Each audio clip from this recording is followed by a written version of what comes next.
رمضان شریف آ رہا ہے نا، اس لیے کچھ خاص باتوں کا ذکر چھیڑا میں نے۔ ہمارے ہاں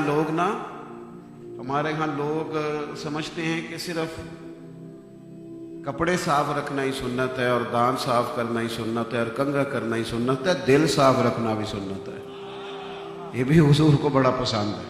نبی پاک علیہ السلام نے فرمایا کسی کے بارے میں کوئی بات مجھے نہ پہنچانا، یعنی کوئی ایسی بات جو شکایت بنے کسی کی۔ یہ میں نے کہا کہ نبی پاک علیہ السلام تو معصوم عن الخطا، تعلیم امت کے لیے کسی کے بارے میں کوئی بات نہ پہنچانا۔ فرمایا میں تمہارے حق میں اپنے دلوں کو صاف رکھنا چاہتا ہوں۔ ہمیں نا بڑا چسکا آتا ہے جب کوئی بندہ کہتا ہے ہم تیرے بارے گل کیتی ہے، تو کوئی پھر تمہاری دلچسپی ہوتی ہے، دس ہونے کی آنکھیں، تو دس، تو میرا ویر ہے، میں تیرا نام نہیں لیندہ، تو گل کر صحیح۔ او خدا کیا کر لے گا تو؟ اور ہمیشہ جو بات آپ کو بتانے والا ہوتا ہے نا، وہ مخلص نہیں ہوتا آپ کے ساتھ۔ ایک شخص آپ کو آ کے کہتا ہے فلانا آپ کے بارے میں یہ بات کر رہا تھا، تو پوچھنا چاہیے نا اسے کہ تو اگر میرا سجن تھا تو پھر تو نے جواب کیوں نہیں دیا؟ تو مجھے بتانے آ گیا۔ تیرا پیار ہوتا تو وہیں تو اس بات کو کلیئر کر رہا تھا، تو یہاں لے آیا، اور وہاں سے اٹھا کر یہاں تک آنے میں اس میں کئی مسالے بھی شامل ہو جاتے ہیں۔ بات کرنے میں لہجہ ہوتا ہے نا، وہ لہجہ بدل جاتا ہے، وہ گفتگو کا ایک لہجہ، یہ نا ایک شعر ہے داغ دلوی کا، پھول کی پتی سے کٹ سکتا ہے ہیرے کا جگر۔ اب پھول کی پتی سے کٹ سکتا ہے ہیرے کا جگر، یہ بات اور ہے، اور اگر اسے لہجہ بدل کے کیا جائے نا بیان، تو پھر یہ ہے کہ پھول کی پتی سے کٹ سکتا ہے ہیرے کا جگر۔ صرف لہجہ بدلا ہے، لفظ کوئی نہیں بدلا اس میں، اللہ کرے آپ کو سمجھ آئے۔ لہجہ بدلا ہے، لفظ، لیکن پہلے بات اور ہے، بعد میں بات۔ پھول کی پتی سے کٹ سکتا ہے ہیرے کا جگر، اس کا مطلب ہے کٹ سکتا ہے۔ آپ نے لفظ نہیں بدلا، لہجہ بدلا۔ پھول کی پتی سے کٹ سکتا ہے ہیرے کا جگر، اس کا مطلب ہے کاٹ ہی نہیں سکتا، سوال ہی نہیں پیدا ہوتا۔ تو لوگ لہجہ، لفظ نہیں بدلتے، صرف لہجہ ہی بدل دیتے ہیں اور انقلاب برپا ہو جاتا ہے، سامنے والے کو کھیڑ کے رکھ دیتے ہیں۔ نبی پاک علیہ السلام کی پسند یہ ہے کہ امت کے دل میں کسی کے لیے بوجھ نہ ہو۔ حضور علیہ السلام نے فرمایا اے انس، اے میرے بیٹے، تم سے ہو سکے تو صبح اس حال میں کرنا کہ تمہارے دل میں کسی کے لیے عداوت نہ ہو، بغض نہ ہو۔ صبح اٹھو تو طبیعت ہلکی پھلکی، کسی کے بارے میں سوچنا تمہارے دل میں بری ہو۔ حضور فرمانے لگے یہ میری سنت ہے، اور اسی نے مجھ سے محبت کی ہے جس نے میری سنت سے محبت کی۔ نبی پاک کی یہ پسند ہے، یہ حضور کی چاہت۔ تیسری بات، نماز حضور کو بڑی پسند ہے۔ پریشان ہو گئے آپ بات سن؟ وہ ہمارے ہاں نا سنتیں بھی لوگوں نے اپنی اپنی مرضی کی نا۔ میٹھا کھانا سنت ہے، بالکل سنت ہے، میٹھا کھانا بھی سنت ہے، فاقہ کرنا بھی سنت ہے۔ نہیں، میٹھے والی سنت کو آپ قبول نہ کریں، کئی کے دنوں تک فاقہ بھی رہا، اور حضور کا فقر اختیاری ہے۔ کائنات کے مالک ہیں نبی پاک، خزانوں کی کنجیاں ہیں، یہ جو فاقہ کیا یہ میرے نبی کی پسند ہے، یہ حضور کی چاہت ہے۔ میری بات کو سمجھے، نماز حضور کو بڑی پسند، بڑی پسند۔ ہم حدیثیں سنتے ہیں، باتیں سنتے ہیں، پر ان کی گہرائی تک نہیں اترتے۔ آپ کبھی ان لفظوں پر غور کریں کہ حضور نے فرمایا نماز میری آنکھوں کی ٹھنڈک ہے۔ مر نہ جائے امتی اس بات پر، اتنی بڑی بات۔ فرمایا جب تو نماز پڑھتا ہے، سجدہ کرتا ہے، تیرے نبی کی آنکھیں ٹھنڈی ہوتی۔ کتنا خوش نصیب ہے امتی کہ وہ کام کرتا ہے جس سے کریم کی آنکھیں ٹھنڈی ہوتی۔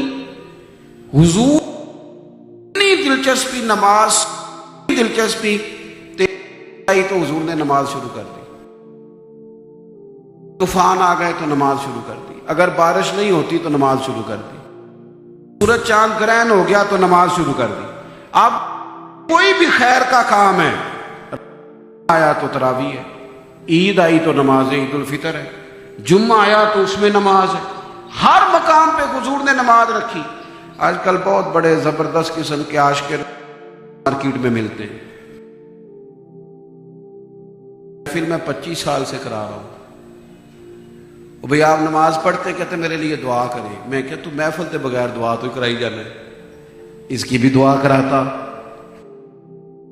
اس کی کرائی. اس کو کہا تو نماز پڑھ تو کہتا جی بس جی تسی میرے لیے دعا کرو. وہ میں نے کہا باقی تو بغیر دعا کے کر رہے. تو بینک میں تنخواہ آ گئی اور ڈیٹ بھی آ گئی تنخواہ لینے جانے کی, تو کبھی کوئی بندہ پیر صاحب کے پاس نہیں آیا کہ تنخواہ آ گئی ہے لینے جانے کو دل نہیں کر رہا ذرا دعا کر دے.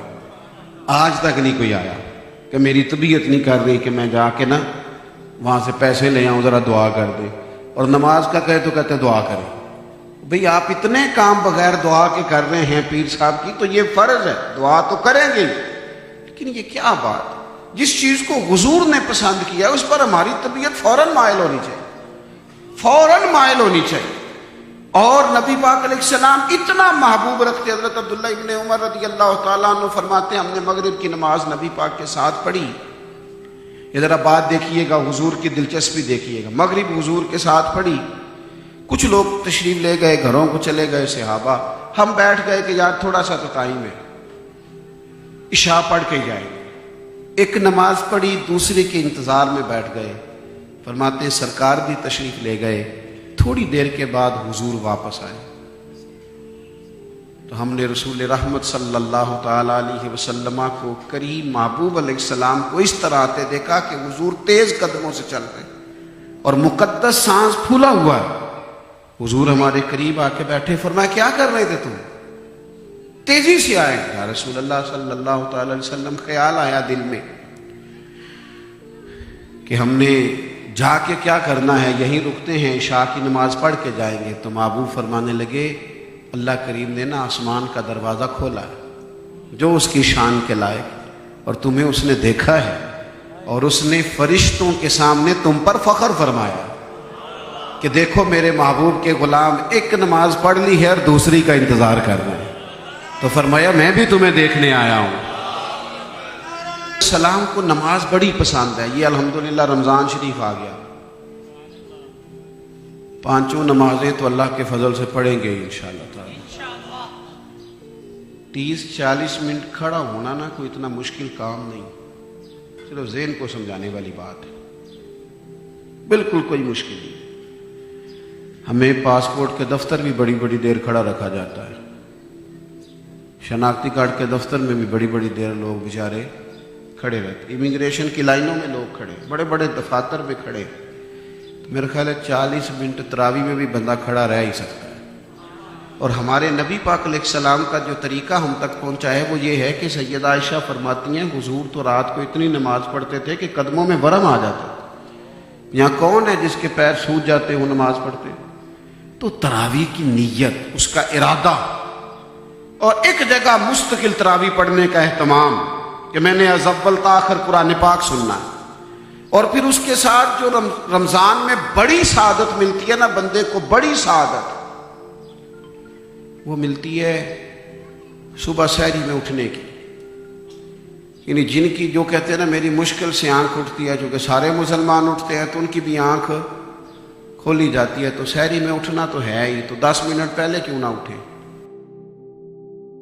کی نماز پڑھیں. وہ نماز جو نبی پاک کو بڑی پسند ہے, پہلے تہجد کی نماز پڑھیں پھر سحری کھائیں. اور یہ جو سحری کھانی ہے نا, یہ نہیں سمجھنا میں روٹی کھا رہا ہوں, دہی کھا رہا ہوں, چپاتی کھا رہا ہوں, سالن کھا رہا ہوں. سحری کھانا عبادت ہے. سحری کھانا ہم تو کہتے تو کوئی 7 بجے ناشتہ کرتا ہے, کوئی 9 بجے کرتا ہے. یہ جو سویرے سحری کھا رہے ہیں نا, یہ خود نہیں کھا رہے, یہ کسی نے کہا ہے تو کھا رہے ہیں, یہ کسی کے بٹھائے بیٹھے ہیں. یہودی سحری نہیں کرتے تھے, روزہ رکھتے تھے. نبی پاک علیہ السلام نے فرمایا ہمارا اور یہودیوں کا فرق ہی سحری کا. حضور نے فرمایا سحری کھایا کرو, اس میں برکت ہے. اور یہ حدیث آپ نے سارا رمضان کا مہینہ صبح ضرور یاد رکھنی ہے جب آپ نے سحری کے لیے اٹھنا, اس کو نہیں بھولنا. نبی پاک صلی اللہ تعالی علیہ وسلم نے فرمایا اللہ تعالیٰ اور اس کے فرشتے سحری کھانے والوں پر رحمتوں کا نزول فرماتے ہیں. یہ مت سمجھنا کہ ہم صرف روٹی کھا رہے ہیں, یہ تو خدا کا فضل ہے, اس کو دی ہوئی نعمت ہے. تو رمضان المبارک میں عبادات میں اضافہ, تلاوت قرآن پاک کا خاص بندوبست, خاص. پتہ نہیں کیا ہو گیا ہے ہمیں. ہوں صرف منڈیا نو آکھن دی لوڑ نہیں, تسا ناراض نہیں ہونا, میں ویسے بھی چلنا وا, ٹائم ہو گیا اٹھنے کا, ناراض نہیں ہونا. ویسے اب میرا دل کرتا ہے کہ بچوں کے والد سے بھی کہوں کہ تسی بھی تھوڑا موبائل کاٹ استعمال کریں. اب صرف بچوں کی بات نہیں, بڑوں تک بھی چلی گئی. چونکہ اب بچے کہتے ہیں کہ ابا جی سے نا, وہ تو گھر آتے ہیں تو کوئی بات ہی نہیں ہوتی, موبائل ہی موبائل رہ گیا. باقی یار یہ 11 مہینے ہم نے یہ سارا کچھ دیکھا. ہمارے ملک میں کوئی نہ کوئی تماشا لگا رہتا ہے نا, اللہ معاف کرے. کوئی آ رہا ہے, کوئی جا رہا ہے, کوئی پکڑا گیا, کوئی چھوٹ گیا. کرنا کرانا تو ہے کچھ نہیں, یہی چکر ہے, یہ چل رہے ہیں. تو 11 مہینے ہم نے سیاسی تبصرے دیکھے, خبریں دیکھیں, اور پھر باتیں بھی کی, اور پھر اندر کی خبریں بھی سنی, اور اندر کی خبریں بھی لی. تو کیا ملک میں انقلاب آ گیا؟ تو 11 مہینے تبصروں سے کوئی نہیں آیا, تو 1 مہینہ رہنے دو, چھوڑ دو یہ خبریں صبریں. یہ پورا مہینہ رب کی عبادت میں لگاؤ. تلاوت قرآن کا خاص ذوق, قرآن کا رمضان سے خاص رشتہ ہے. شہر رمضان الذی انزل فیہ القرآن, رمضان کا وہ مہینہ جس میں اللہ نے قرآن مجید نازل فرمایا. اور نبی پاک کو قرآن پاک سے بڑا پیار ہے, حضور کی بڑی پسند ہے تلاوت قرآن. کسی صحابی کو حضور بلا کے کہتے مجھے قرآن سناؤ, اور کسی کے پاس تشریف لے جاتے, اس پر مہربانی کرتے اور فرماتے مجھے حکم ہوا ہے تجھے قرآن سناؤ. یہ آپ دیکھیے احادیث میں کس طرح کے تذکرے. قرآن پاک کا خاص. دیہاتی ماحول میں پتہ کیا ہوتا تھا, سارے بہن بھائی دن میں قرآن پاک پڑھتے تھے. رمضان میں جب موقع ملا قرآن پڑھنے, تو بہن پوچھتی تھی بھائی سے تیرے کنے اس بارے ہوئے نے؟ وہ کہتا تھی میں کو دسوں, تو دس تیرے کنے ہوئے. اس لیے کہ خیال تھا میں نے زیادہ پڑھنے, دوسرے کا خیال تھا اللہ کرے وہ دور واپس آ جائے, اللہ کرے لوگ جم جائیں قرآن پاک سے. ایک پورا قرآن مجید ختم ہو تراویح میں, اور پھر 2 سپارے ساتھ اور پڑھے جائیں. ایک پڑھا جائے مسجد میں روز, ایک پڑھا جائے گھر میں, تاکہ 3 قرآن پاک تو رمضان میں ختم ہو جائیں. کچھ ذوق تو بنایا جائے. نبی پاک علیہ الصلوۃ والسلام ہر سال حضرت جبریل امین آتے تھے, اور رمضان میں حضور کے ساتھ قرآن پاک کا دور کرتے تھے. حضور ان کو قرآن مجید سناتے, وہ نبی پاک کو قرآن پاک سناتے. تو اس کا ذہن بنائیں. آخری گزارش آپ سے یہ ہے, سارا سال ہی معبود سخاوت کرتے تھے, لیکن رمضان المبارک میں تو نبی رحمت علیہ السلام کی سخاوت اس طرح کی ہوتی تھی کہ صحابہ کہتے ہیں ہر سائل کو حضور عطا کرتے, ہر سائل کو حضور دیتے. ہم نے نا سخاوت ذمہ لگا دی ہے صرف امیر لوگوں کے, جو زیادہ ہی تگڑے. حضور نے ہمیں پتہ کیا بتایا تھا؟ نبی کریم علیہ السلام نے ہمیں کہا تھا کہ دوزخ سے بچ جاؤ چاہے کھجور کا ایک ٹکڑا صدقہ کر کے بچ جاؤ. یہاں سے شروع کرو سخاوت. اور حضور نے فرمایا جب گوشت پکاؤ نا تو شوربہ زیادہ کر لو, ذرا اپنے پڑوسیوں کو بھی تھوڑا سالن دے دو. یہاں سے سخاوت شروع فرمائی. ہم نے نا کچھ لوگ ایسے ہیں جن کا خیال ہے کہ دینا میرے ذمہ ہے ہی نہیں, میں تو نہیں نا اب سخاوت کرنی, کوئی اور کرے.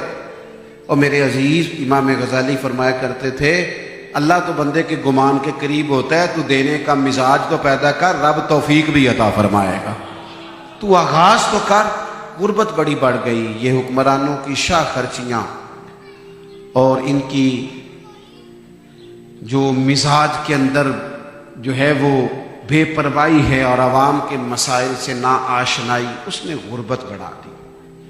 چونکہ جو آدمی مالدار ہو جاتا ہے اس کے تعلقات بھی مالداروں سے ہو جاتے ہیں, پھر اسے لگتا ہے کہ غریب ہے ہی کوئی نہیں. گاڑی میں بیٹھنے والا اپنی گاڑی میں, اسے تو نہیں نا پتا ہوتا کہ بھائی تو تکلیف کتنی ہوتی, وہ پھر نکل جاتا ہے, وہ کہتا ہے نہیں سب ٹھیک ہے, سب خوشحال ہے. وہ ان آزمائشوں کا اسے درد رہے.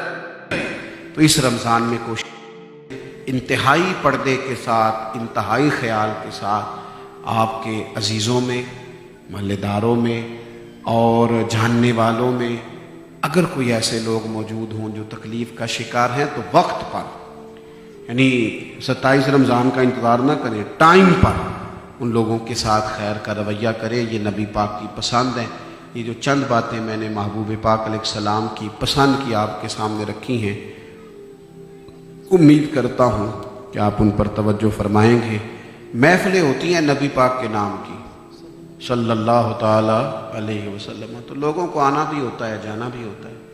میں ہمیشہ یہ بات کہتا ہوں کہ ہم نظریات کے قائل ہیں، شخصیات تو آتی بھی ہیں چلی بھی جاتی، دنیا سے بھی چلی جاتی، اس لیے مجھے جانا ہے، دو ایک جگہ میرے وعدے اور ہیں۔ آپ اطمینان سے بیٹھیں گے، خوبصورت ماحول بنا ہوا ہے، ہمارے بڑے خوبصورت ثنا خان۔ ٹائم کتنا رہ گیا جی ابھی؟ تو اب سلسلہ بن سکتا ہے جی ابھی ماشاء اللہ تعالیٰ، محفل آگے چل سکتی ہے، تو آپ ماحول کو اگر دیکھیں گے تو اس میں اچھا رہے گا، خوبصورتی رہے گی۔ اللہ تعالیٰ میری اور اللہ تعالیٰ نے قرآن مجید میں یہ ارشاد فرمایا ہے کہ اے محبوب علیہ السلام، آپ اپنے غلاموں سے یہ فرما دیں کہ اگر یہ اللہ سے محبت کرنا چاہتے ہیں، قل ان کنتم تحبون اللہ، اگر یہ رب سے محبت کرنا چاہتے ہیں تو فاتبعونی، آپ ان سے کہیں یا آپ کی پیروی کریں، ان سے فرمائیں کہ میری پیروی کرو، پھر تمہیں ملے گا یہ کہ یحببکم اللہ، اللہ خود تم سے محبت فرمائے گا۔ اللہ تبارک و تعالیٰ نے نبی اکرم صلی اللہ تعالیٰ علیہ وسلم کی ذات کو کامل، مکمل اور اکمل نمونہ بنا کے اس لیے بھیجا ہے کہ جو اس خوبصورت نمونے کے مطابق اپنے آپ کو ڈھالے گا اور ان رستوں پہ چلے گا جن رستوں پہ نبی پاک علیہ السلام نے چلایا ہے، تو اس شخص کو اللہ کی محبوبیت نصیب ہوگی۔ ہمارے ہاں کسی جگہ کوئی آدمی مہمان جاتا ہے تو لوگ اس سے پوچھتے ہیں آپ کی پسند کیا ہے، آپ کیا کھائیں گے؟ اکثر لوگ سوال کرتے ہیں کہ جناب آپ کھانے میں کیا پسند کرتے ہیں، اور آپ مشروبات میں کیا پسند کرتے ہیں، دیگر چیزوں میں آپ کیا پسند کرتے ہیں، وہ چیز بنا لی جائے۔ اور کچھ لوگ ایسے ہوتے ہیں جو ڈھونڈ لیتے ہیں، معلومات کر لیتے ہیں۔ ماں بڑی توجہ سے پتہ کر لیتی ہے کہ میرے بچے کو کیا کیا پسند ہے، پھر ان چیزوں کا وہ اہتمام بھی کرتی ہے، کوشش بھی کرتی ہے، اور کوشش کرتی ہے کہ بچہ جو چیز رغبت کے ساتھ کھا سکے، اس کی صحت کے لیے، اس کی طبیعت کے لیے وہ چیز باعث برکت بن سکے، وہ چیز فراہم کرتی ہے۔ والد کی بھی یہ خواہش ہوتی ہے کہ میں معلومات کروں کہ میرے بچوں کو، میرے گھر والوں کو کون سی چیز اچھی لگتی ہے، پھر وہ کوشش کرتا ہے کہ ان کے لیے وہ ساری ضروریات ایک جگہ جمع کر دی جائے۔ یہ ایک اچھا رواج ہے، جائز اور حلال اور طیب رزق کے ساتھ اگر کسی کی پسند کی چیز کو قریب کیا جائے تو اس میں کوئی حرج والی بات نہیں ہے، اور یہ باعث برکتی ہے، کوئی ناپسندیدہ چیز نہیں۔ صرف آپ کو یہ عرض کرنا چاہتا ہوں کہ جب ہم ایک دوسرے کو خوش کرنے کے لیے ڈھونڈتے ہیں کہ انہیں کیا کیا پسند ہے، تو پھر ہمیں یہ بھی تو ڈھونڈنا چاہیے نا ہمارے نبی پاک کو کیا کیا پسند ہے۔ صحابہ اس کی تلاش میں رہتے تھے، ڈھونڈتے تھے کہ کیا کیا چیزیں ایسی ہیں جو نبی پاک علیہ الصلوۃ والسلام کو محبوب ہیں، حضور پسند کرتے ہیں، اور پھر انہوں نے چن چن کے وہ چیزیں لا کے ہمارے سامنے بھی رکھی کہ ان چیزوں سے نبی پاک کی رغبت زیادہ تھی۔ مثلا حضرت عائشہ صدیقہ رضی اللہ تعالیٰ عنہ فرماتی ہیں مسواک حضور کو بڑی پسند تھی،